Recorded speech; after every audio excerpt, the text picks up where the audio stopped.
하나님의 말씀은 마태복음 8장 1절부터 13절까지 제가 봉독을 하겠습니다. 예수께서 산에서 내려오시니 허다한 무리가 좇으니라. 한 문둥병자가 나와 절하고 가로되 주여 원하시면 저를 깨끗게 하실 수 있나이다 하거늘 예수께서 손을 내밀어 저에게 대시며 가라사대 내가 원하노니 깨끗함을 받으라 하신대 즉시 그의 문둥병이 깨끗하여진지라. 예수께서 이르시되 삼가 아무에게도 이르지 말고 다만 가서 제사장에게 내 몸을 보이고 모세의 명한 예물을 드려 저희에게 증거하라 하시니라. 예수께서 가버나움에 들어가시니 한 백부장이 나와 간구하여 가로되 주여 내 하인이 중풍병으로 집에 누워 몹시 괴로워하나이다. 가라사대 내가 가서 고쳐주리라. 백부장이 대답하여 가로되 주여 내 집에 들어오심을 나는 감당치 못하겠사오니 다만 말씀으로만 하옵소서. 그러면 내 하인이 낫겠사옵나이다. 나도 남의 수하에 있는 사람이요 내 아래도 군사가 있으니 이더러 가라 하면 가고 저더러 오라 하면 오고 내 종더러 이것을 하라 하면 하나이다.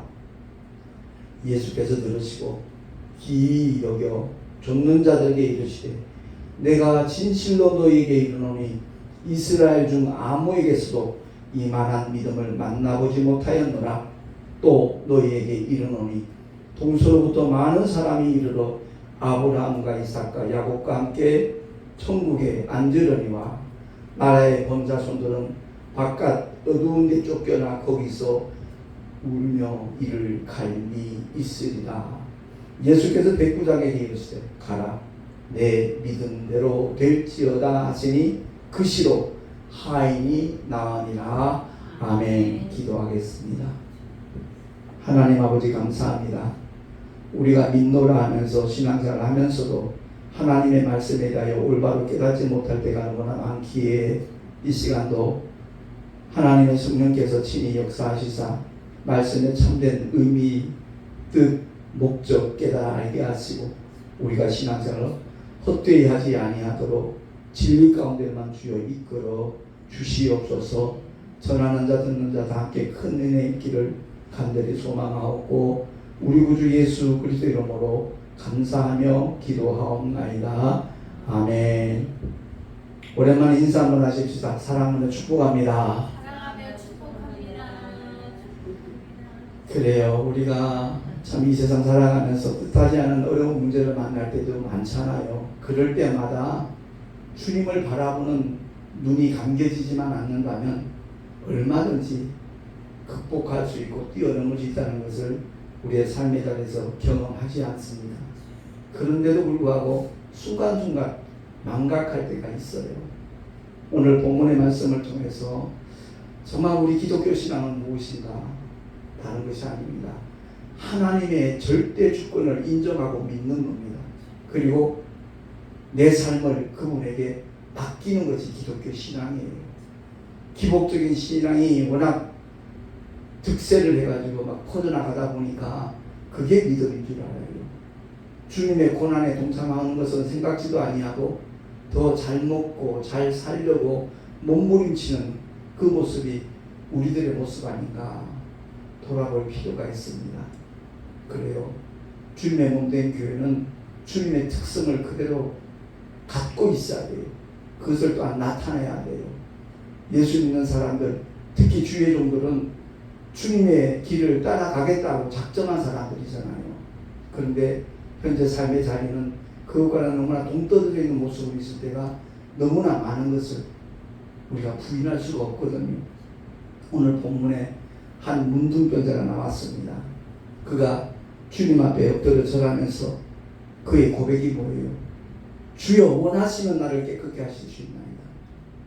하나님의 절대 주권을 인정하는 거예요. 하나님의 절대 주권을 믿는 거예요. 그리고 자기 자신을 전폭적으로 주님께 맡기는 거예요. 칠판에 이렇게 써놨듯이 하나님의 절대 주권을 믿고 맡기는 거예요. 뭘 맡겨요? 내 죄도 맡기고, 내 허물도 맡기고, 나의 연약함도 맡기고, 나의 부족함도 맡기고, 내 삶 전체를 맡기는 거예요. 내 사랑하는 가족들도 맡기는 것이고. 그렇기 때문에 이 믿음이라고 하는 것은 포괄적인 거예요. 모든 것을 다 책임져 주실 수 있는 하나님의 절대 주권, 하나님의 사랑을 깨닫고 아는 사람, 그 사람이 참 믿음의 사람이라는 것을 우리는 알아야 돼요. 아, 저분은 기도를 하루에 몇 시간 하는지 알아? 믿음 좋아. 이게 한국교회 병폐예요. 기도는 매일 해야죠. 매 순간순간 해야죠. 성령 안에서 무시로 기도해야죠. 그저 종교적인 행위, 그 모습을 많이 나타내면 믿음 좋대요. 천만에요. 응답 하나도 못 받는 그런 사람들도 없잖아. 많이 있더라고요. 하루에 10시간 기도하면 뭐합니까? 하나님의 뜻과 무관하다면 소용없는 짓이잖아요. 그것이 너무너무 참 안타까워요. 목회자의 한 사람으로서. 그러니까 기독교 신앙은 아버지의 뜻을 깨닫는 거예요. 아버지의 뜻을 아는 거예요. 기도는 뭐냐? 그 뜻이 이루어지는 데 필요한 통로예요. 주님의 역사에 동참하는 자세예요. 그 삶의 전폭을 맡긴다는 것은 끊임없이 기도하는 거예요. 주님 안에서. 쉬지 말고 기도하라. 이 말씀의 의미를 몰라요. 그러면 하루 종일 만사 제쳐놓고 교회에 앉아있거나 기도원에 앉아있어야 됩니까? 그거 아니에요. 오늘날 교회 안에 종교인들을 너무 많이 만들어내고 있어요. 참 안타까워요. 제가 아침에 누이 동생하고 통화를 하면서 제 어머니 얘기를 나누고 그러면서 많이 참 우는 그런 시간이 있었는데, 우리 인생은 누구나 다 혼자 와서 혼자 가는 길이에요. 외롭고 쓸쓸해요. 특히 주의 종교 그렇잖아요. 너무너무 외롭다는 느낄 때가 많잖아요. 주님이 그 길을 가셨어요. 그걸 따라오라 그러셨어요. 그대로 따라가는 사람이 하나님의 종들이에요. 그 주님을 좀 더 닮아가려고 사모하는 마음으로 오직 성령의 이끄심을 따라서 내가 살아가리라 매일 결단하는 거예요. 그러기 위해서는 가장 중요한 게 나 자신 부인해야죠. 근데 절대 부인 안 해요. 목숨 걸고 안 해요. 내 뜻 이루어야 돼요. 내 생각, 내 목표, 내 목적을 이루는 게 기독교 신앙인 것처럼 착각하고 있는 사람이 아마 90% 넘을 것 같아요. 정말 주님이 나에게 맡기신 일이 무엇인가? 주님이 원하시는 일이 무엇인가? 그 하나님의 절대 주권을 인정한다는 말은 그 밑에 이렇게 제가 일부러 헬라 원어를 써놨어요. 믿는다는 것과 맡긴다는 것. 믿음은 명사고 맡긴다는 것은 동사예요. 영어 배울 때 우리 알잖아요. 명전동무. 명사는 액센트가 앞에 있고 동사는 액센트가 뒤에 있다. 그래서 피스티스 앞에 액센트가 있으면 믿음이에요. 그럼 피스티스 뒤에 액센트가 있으면 맡기는 거예요.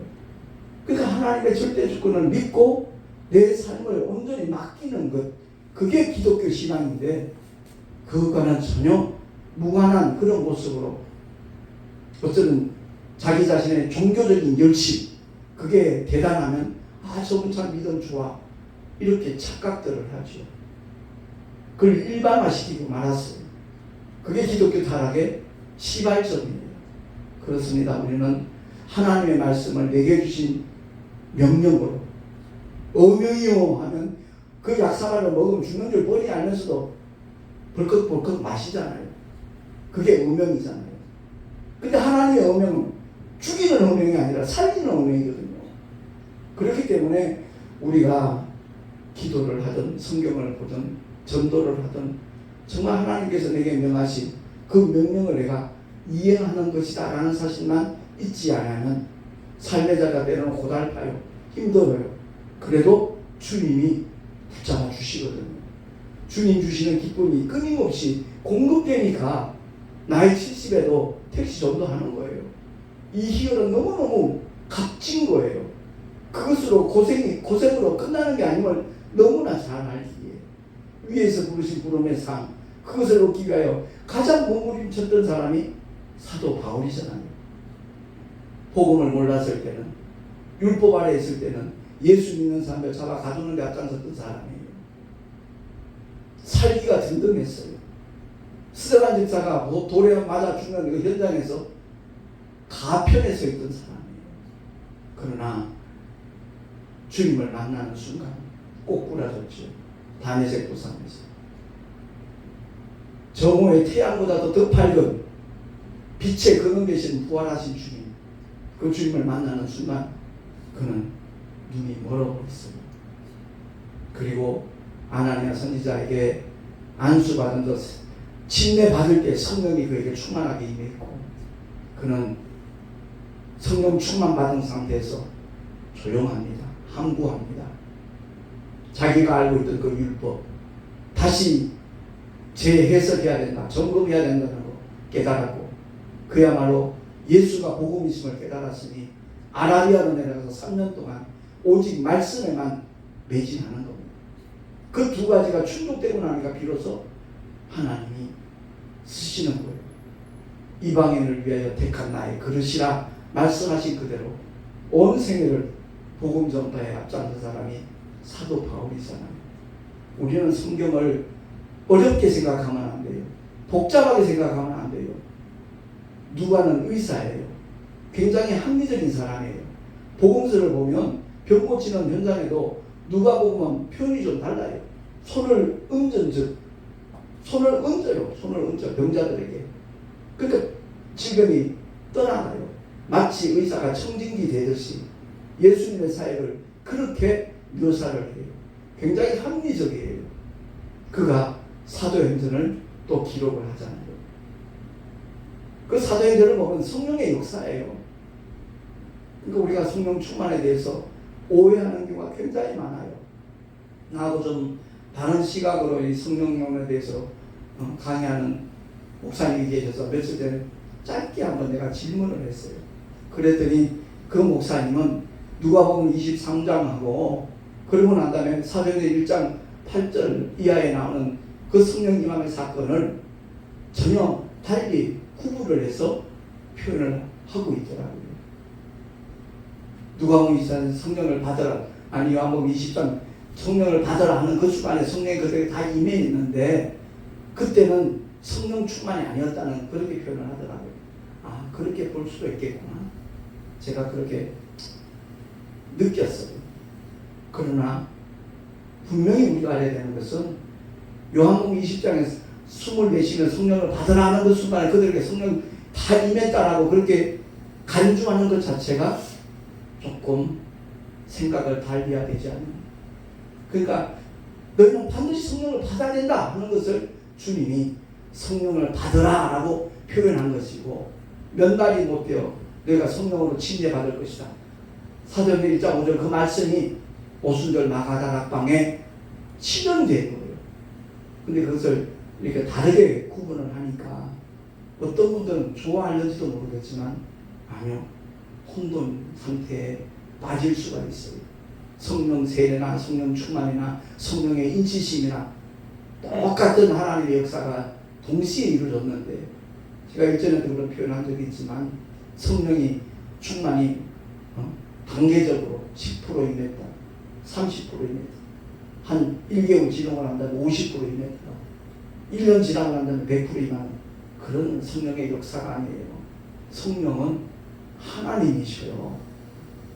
그 영이신 하나님이 정말 우리에게 임하시기를 원하셨어요. 성령이 임하시기를 원하셨지만 임하실 수가 없었어요. 왜? 더러운 죄 때문에. 그래서 하나님의 독생자가 먼저 십자가에서 피 흘려 죽으셔야만, 그래야만 성령이 임하실 수 있는 조건이 갖춰지기 때문에 성령을 선물로 받으리니라고 베드로가 그렇게 설교를 한 거거든요. 그래요. 우리 모두가 다, 제가 지지난주에도 그런 표현을 했습니다만, 판검사가 율법 전서에 능통하지 않으면 그가 법관으로 서면 안 돼요. 법조계에 설 수가 없어요. 서면 안 돼요. 다들 망쳐버려요. 그와 마찬가지로 주의 종들은 성경에 능통해야 돼요. 제가 말씀한 성경은 구약을 말하는 게 아니에요. 신약을 말씀하는 거예요. 구약은 예수께로 나아가도록 만드는 그야말로 정죄하는 법이에요. 죄를 깨닫게 하는 거예요.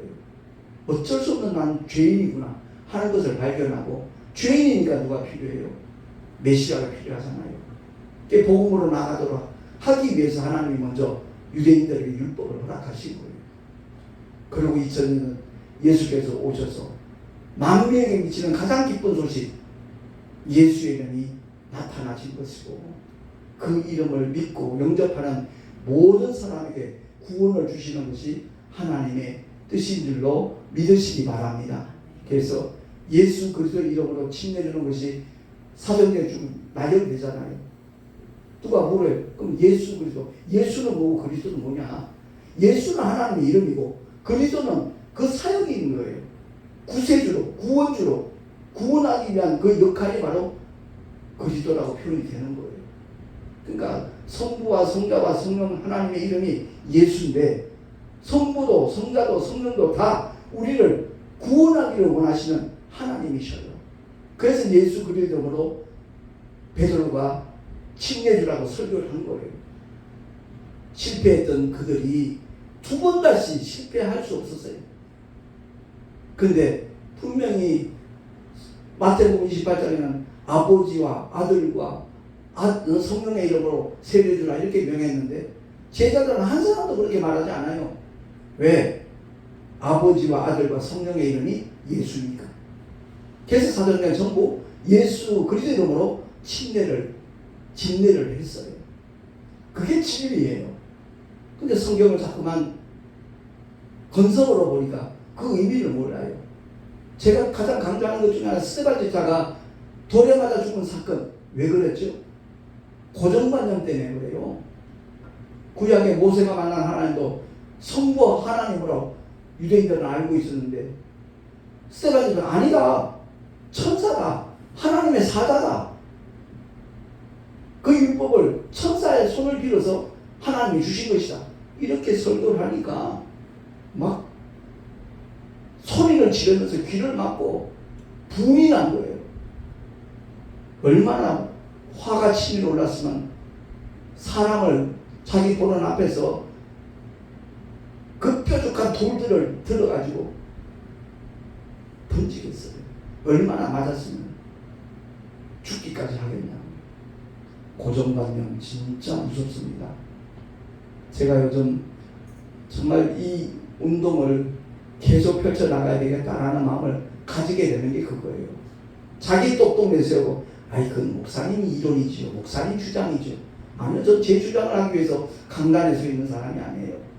하나님께서 자기 피로 값주고 사신 교회이기 때문에 오직 그분을 대변해야 되니까, 그분을 나타내야 되니까 오직 하나님 말씀만을 전하는 것 뿐이에요. 솔직히 저는 신학을 시작을 하면서, 신학하기 전에 모든 신학생들이 성경은 최소한 100독 200독 하고 시작하는 줄 알았어요. 근데 한국기독교 부흥사 단체에서 제가 상임총무로 3년 연수하다 보니까 연수원에 이제 부흥사가 되겠다고 오는 분들 있잖아요. 그분들하고 이제 늘 상담도 하고 또 진행을 제가 하다 보니까 개인적으로 물어요. 목사님 성경 몇 독 하셨어요? 전 솔직히 구약은 1독도 제대로 안 된 것 같고요. 신약 한 20번 본 것 같아요. 자기 딴을 많이 봤다고 하는 얘기라. 그 말을 듣는 순간, 이야, 이거 정말 심각한 문제다, 한국교회. 정말 심각하다. 오직 하나님의 말씀으로 무장하지 않으면 절대 성령께서 역사하지 않는데, 그러니까 성령은 임하였는데 은사는 나타나는데 말씀을 모르니까 예수 무당이 되는 거예요. 점쳐주는 거예요. 복채 아닌 헌금이라는 이름으로 복채를 받아먹고 있어요. 그게 아주 심각한 문제로 번져나가고 있더라고요. 그래요. 제가 고백하듯이 저는 책 읽는 거 좋아하는 사람 아니에요. 일반 서적은 별로 안 봐요. 근데 특별히 하나님이 말씀으로 무장할 수 있는 기회를 주셨구나. 그것이 너무너무 지금 돌이켜 생각하니까 너무너무 감사한 거예요. 어쨌든 오늘 본문을 통해서 우리가 꼭 꼭 기억하기를 원하는 것은 문둥병자가 예수께 나왔어요. 그 한 문둥병자가 누구죠? 우리예요, 우리. 인류예요. 문둥병은 저주받은 병이에요. 더러운 병이에요. 그 율법에도 문둥병자가 길을 가는 부정하다, 부정하다, 부정하다 그러고 다니는 거예요. 일반인들에게 오염시키지 않도록. 부정한 병이에요. 아담이 아내가 주는 그 선악과를 따먹는 순간 인류는 다 문둥병자 된 거예요. 더러운 저주받은 병에 감염된 거예요. 그렇기 때문에 예수를 만나지 아니하고는 절대 깨끗해질 수가 없어요. 그의 고백이 뭐예요? 주여 원하시면 나를 깨끗게 하실 수 있나요? 즉시 주님의 답변이 뭡니까? 내가 원하노니 깨끗함을 받으라. 하나님의 아들 독생자가 하늘 영광 보좌를 보내시고 이 땅에 오신 목적, 육신을 입고 오신 목적이 뭐예요? 인류를 깨끗게 하기 위하여. 할렐루야. 그 주님을 누구보다도 사랑하는 우리 모두가 될 수 있기를 예수 이름으로 축원합니다. 주님 오신 목적은 가난에서 벗어나게 하려고, 질병에서 고통받은 자리에서 해방되게 하려고, 그건 보너스예요. 보너스. 분지복이에요. 가장 근원적인 복은 더럽혀진 우리 영혼이 예수의 보혈로 깨끗게 하실 수 있도록. 그래서 주님은 오셨어요. 당시 얼마든지 다른 처형법이 있었잖아요. 그럼에도 불구하고 주님은 나무에 달리셨어야만 했어요. 왜? 저주 아래 있는 자들을 속량하기 위해서. 그 메시지가 갈라디아서 3장에 사도 바울을 통하여 알려주고 있잖아요. 그래요. 교회 열심히 다니는 거 모양은 좋죠. 근데 허당인 경우가 너무 많더라고요. 속 없는 빈 껍데기. 우린 그걸 믿음으로 착각을 하고 믿음 좋다고 그러죠. 사실 제가 오늘 아침에 누이 동생하고 통화를 하면서 이제 그런 얘기가 나왔어요. 자기 친구들 참 아주 가까운 정말 절친들을 하나님이 만나게 하셔서 너무너무 감사하고 행복하다는 얘기를 해요. 근데 그 친구 중에 하나가 이번에 권사 이제 후보자로 올라갔는데 떨어졌대요. 그러면서 하는 얘기가 다른 친구들은 전부 다 권사인데 자기만 이제 집사로 있다라는 그런 생각이 들어서 마음이 조금 그럴 때가 있었는데 왜? 11조를 안 하니까. 안 하는 게 아니거든요. 오빠지만 정말 귀한 사역을 한다 싶어서 그 11조를 매번 우리 교회로 보내는 거예요. 그 11조 하나님께 드리는 것이지 어느 교회를 통해서 한다 그게 사실 중요한 건 아니거든요. 그 내용을 그쪽 교회 권사님들은 다 알고 있을 거예요. 그럼에도 불구하고 아예 후보 대상으로도 안 올라가요. 그래서 내가 그 말을 했어요. 몇 년 전에 내 누이 동생이 이제 고백을 한 적도 있었거든요. 권사 취임하기 위해서 11조를 이제 옥천 교회로 보내야 되겠다. 마음을 먹는 순간 몸에 이상한 증세가 나타난 거예요. 그렇게 아플 수가 없었대요. 너무너무 아팠대요. 내가 알지 못하는 내용을 본인이 고백을 하더라고요. 그래서 왜 이렇지? 갑자기 온몸이 이렇게 아플 수가 있을까? 너무 고통스럽더래요. 그 순간 하나님 깨닫게 하셔서 하나님 잘못했어요. 내가 권사받기 위해서 11조를 이 교회에다 해야 되겠다 마음 먹는 순간에 이런 증세가 나타나는데 회개합니다. 거짓말처럼 깨끗해지더래요. 본인이 그 고백을 했어요. 그래서 내가 지난번에 통화하면서 내가 그 말을 하려다가 애 오빠가 자기 목회에 보탬이 되기 위해서 이런 얘기를 하는구나 오해할까봐 내가 말 안 했는데 권사는 인본주의야. 성경에도 없는 직책이야.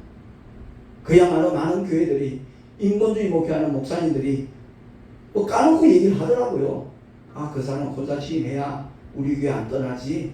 발 묶어놔야 된다고. 헌금도 많이 하는 사람인데 이런 얘기도 공공연히 나오더라고요. 그래요. 천사가 흥분할 만한 집사의 직분, 그것이 얼마나 감사한 직분이에요. 그 직분도 감당하지 못하면서 인간들이 만들어 놓은 그 직분에 연연하는 것, 다 영적으로 다 속는 거예요.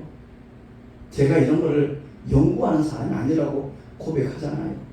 성경을 많이 봐뒀기 때문에, 지금도 보고 있으니까, 계속 묵상을 하니까 성령께서 그렇게 알게 하시더라고요. 그래요. 눈에 보이는 현상에 너무 마음을 많이 빼앗겨요. 이 세상이, 보이는 세상이 전부인 줄 알고 그저 잘 먹고 잘 사는데 거기에만 혈안이 돼갖고 몸부림치는 사람이 우리 주변에 즐비하잖아요. 아니라는 거죠. 제가 부동산 할 때 한 달에 3천만 원씩 벌었다는 말씀 드린 적이 있죠. 예. 그게 최근 얘기가 아니고 벌써 40년 가까이 된 얘기예요. 그 당시 한 달에 3천만 원이면 어마어마한 돈이었어요. 근데 하나님께서 교통사고 통해서, 아니면 저기 축구에 나갔다가 다리가 부러지는 사건을 통해서 너 계속 그 길 고집하면 너 영원히 망한다. 깨닫게 하셔서 모든 걸 다 포기하고 신학을 복학을 하려고 갔더니, 그 당시 서울신학교 감리교, 지금 협성신학대학인데 갔더니 특별한 사유가 없이 7년 반을 이렇게 세월이 지난 다음에 왔기 때문에 복학이 안 된다는 거예요. 그래서 그 당시 안양에 있는 안디옥교회 이천영 목사님, 그분도 아주 대단하신 분인데 그 목사님이 추천해줘가지고 대저동 순복음신학교에 2학년을 편입을 한 거예요.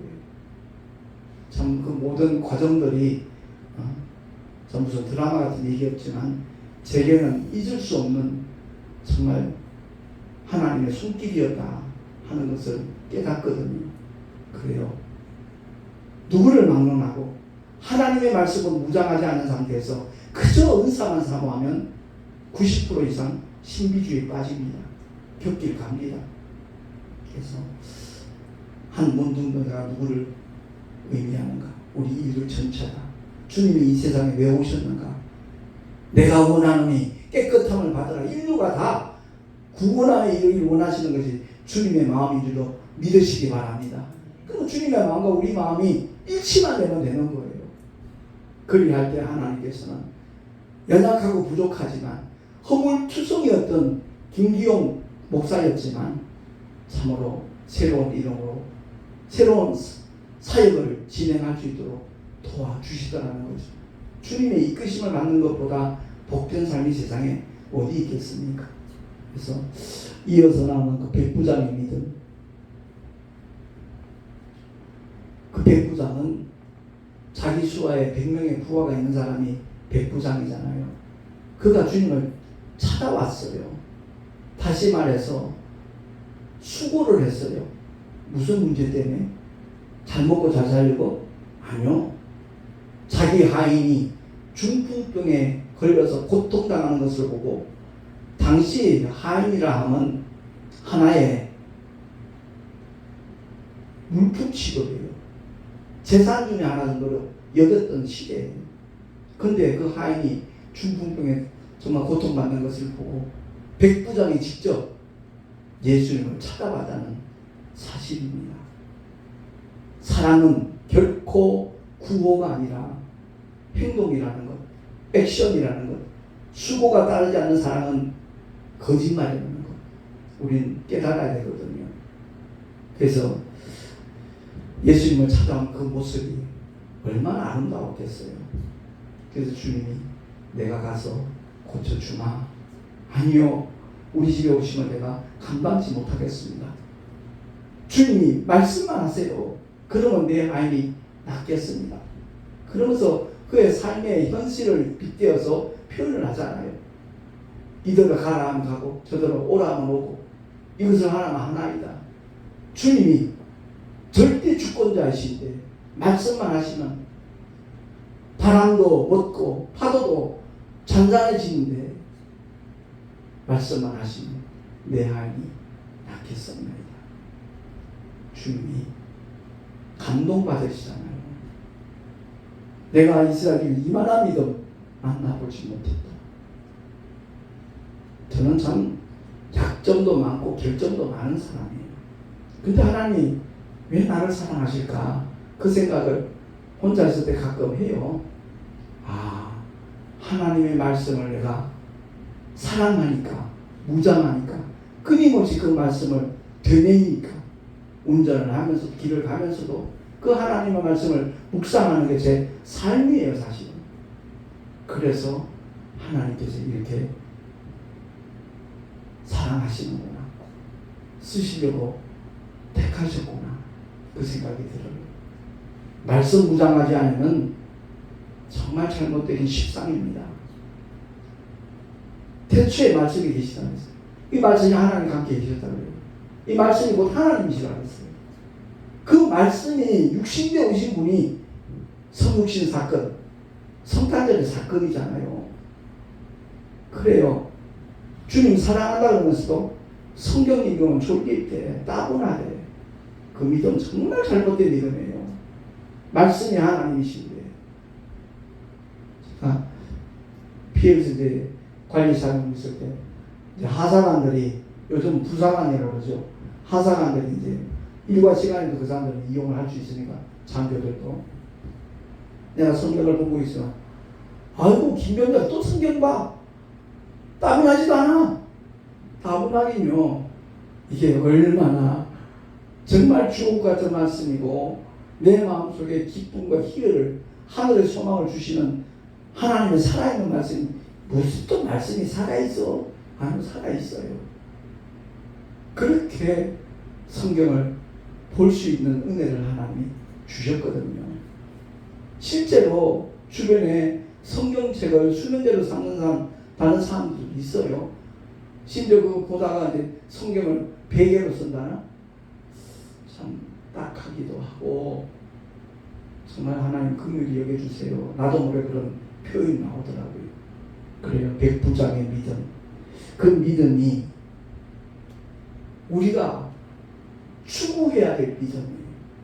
하나님의 말씀에 정말 영적인 권위를 부여하지 않고 설교를 듣거나 성경을 보거나 성경을 읽는 사람들을 헛수고하는 거예요.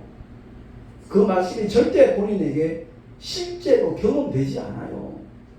근데 하나님의 말씀에 영적 권위를 부여하는 그 순간부터 하나님의 말씀은 살았고 운동력이 있다는 히브리서 4장 말씀이 경험이 되는 겁니다. 어떤 질병도, 어떤 어려움도, 어떤 역경도 뛰어넘을 수 있는, 정말 살아있는 힘으로, 생명력으로 역사를 하시거든요.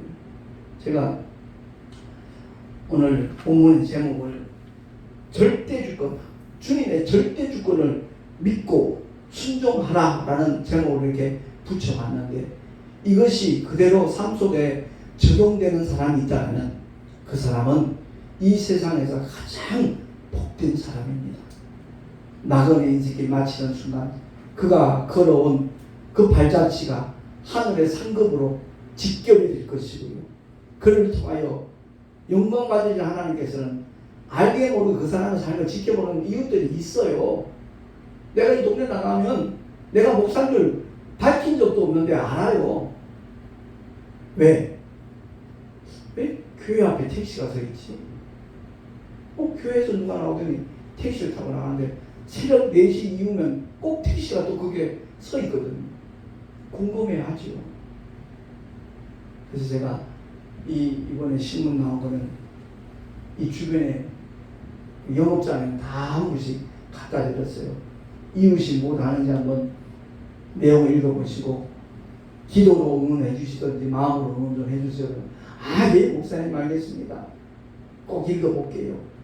신문을 이렇게 참 기쁜 마음으로 받아주는 것, 그것도 저한테는 사실은 힘이 되고 위로가 되거든요.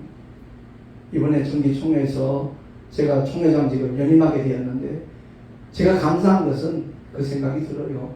작년에 총회장이 되면서 큰 그림 2개가 있었거든요. 우리 교단 목사님들이 전도에 동참하는 목사님들, 그리고 우리 교단 목사님들은 이 강단에서 세상 지식, 신학적인 어떤 이론 펼치지 아니하고 입술이 2개도 괜찮다. 정말 하나님의 말씀만 되어나는 그런 교단이 되기를 원한다. 그 두 개의 큰 그림이 제 마음속에 있었거든요. 그게 이루어지지 못한 상태니까 하나님께서 다시 한번 기회를 주셨구나. 정말 최선을 다해서 금년도에 뭐 전도부 집회든 교육부 집회든 간에 정말 주님이 기뻐하시는 그런 방향으로 모색을 하고 기도하면서 추진을 해야 되겠다라는 마음이 들더라고요. 아니 말로 작년에는 총회장 햇볕아니니까 경험도 없잖아요.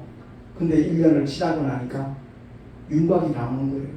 아, 이렇게 펼쳐나가면 하나님께서 더 기뻐하시고 역사를 하시겠구나, 이런 마음이 들더라고요. 사실 제가 이번에 그 목회자 사모신문에 그 기사를 내면서 어떤 분들이 그래요. 체력에 한계가 있으니까 개인 택시 할 수 있도록 기도 우리 많은 분들이 하고 있는데 기왕이면 그 내용을 한번 내라는 거예요. 그래서 여기 노란 박스 안에 그 밑에다 써놨어요. 이게 벌써 지금 3번째 나오는 거거든요. 전도하는 개인 택시 마련을 위하여 후원하실 그 계좌를 이렇게 표기했어요. 몇 명이겠어요? 아직은 없어요. 한 명도. 그럼에도 불구하고 내 마음에 어떤 소망이 생기더라고요. 내가 어떤 재산을 욕심내서 하는 게 아니라도 누구보다도 하나님이 잘 아시고, 만약에 개인 택시 하는 분이 자기가 어떤 여건에 의해서 개인 택시 못하면 그 모든 영업할 수 있는 자격만 줘도 좋다. 뭐 재산권을 나한테 넘겨달라는 것도 아니고, 그렇게만 한다면 훨씬 더 내 건강을 지켜가면서 택시 전도를 할 수 있겠다. 때로는 택시 타고 싶어도 못하는 분들이 있거든요. 그런 분들은 무료로 태워주면서 복음을 전하면 훨씬 더 효율적이니까. 그래서 이 유튜브를 통해서 이 메시지를 듣는 분들도 함께 기도해 주시면 대단히 감사하겠습니다. 그래서 하나님께서 건강을 허락하시는 한 복음 전도하는 일에 택시가 저는 굉장히 큰 통로거든요. 벌써 10년을 했으니까 노하우도 생긴 데다가 대처할 수 있는 그런 은혜를 하나님이 부어주셔서 끊임없이 맡겨주신 삶을 감당하려고 저는 마음을 먹고 있습니다. 말씀을 마치겠습니다. 주님이 하신 말씀 중에 동서로부터 많은 사람이 이르러 아브라함과 이삭과 야곱과 함께 천국에 앉으려니와, 나라의 본자손들 누구죠? 이스라엘 백성들, 유대인들. 그들은 바깥 어두운 데 쫓겨나 거기서 울며 이를 가님이 있으리라 그랬습니다. 우리는 은혜 시대에 살고 있잖아요. 율법 안에서 해방된 사람이잖아요. 그럼에도 불구하고 여전히 이 강단에서 율법을 강조한다면 그 사람은 하나님의 뜻과 동떨어져 있는 사람이에요. 율법과 복음의 차이점을 우리가 분명히 알고 복음 안에서 승리하는 우리 모두가 될 수 있기를 예수 이름으로 축원합니다. 기도하겠습니다. 하나님 아버지 감사합니다. 오늘도 귀한 진리의 말씀 들을 수 있는 복된 시간 주셨사오매 성령께서 깨닫게 하시는 대로 우리 모두가 결단하게 하여 주시옵소서. 그대로 실천할 수 있는 믿음의 길을 걸어가는 하나님의 사람들이 되게 하여 주시옵소서. 기독교 신앙은 하나님의 절대 주권을 믿고 인정하는 것이며 뿐만 아니라 내 삶의 전폭을 주님께 맡기는 것이라는 것을 다시 한번 깨달았사오니 하나님 아버지, 그러한 삶을 우리가 살아가게 하여 주시옵소서. 우리 구주 예수 그리스도 이름으로 감사하며 기도하옵나이다. 아멘. 교회 소식 주보를 참고하시기 바랍니다. 제108회 정기총회에서 총회장직 연임을 하는 은혜를 하나님이 주셨습니다. 아무튼 그 사명 잘 감당할 수 있도록 함께 기도해 주시면 고맙겠습니다. 9월 15일자 목회자 사모신문에 교단 특집이 9면에 실렸고, 또 10면에는 목회단상 제 칼럼이 올려져 있습니다. 읽어보시고 동일한 어떤 가치관을 가졌으면 참 좋겠다는 생각이 듭니다.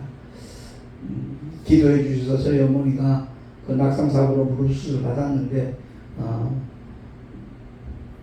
실밥 뽑으러 갔다가 통깁스를 했어요.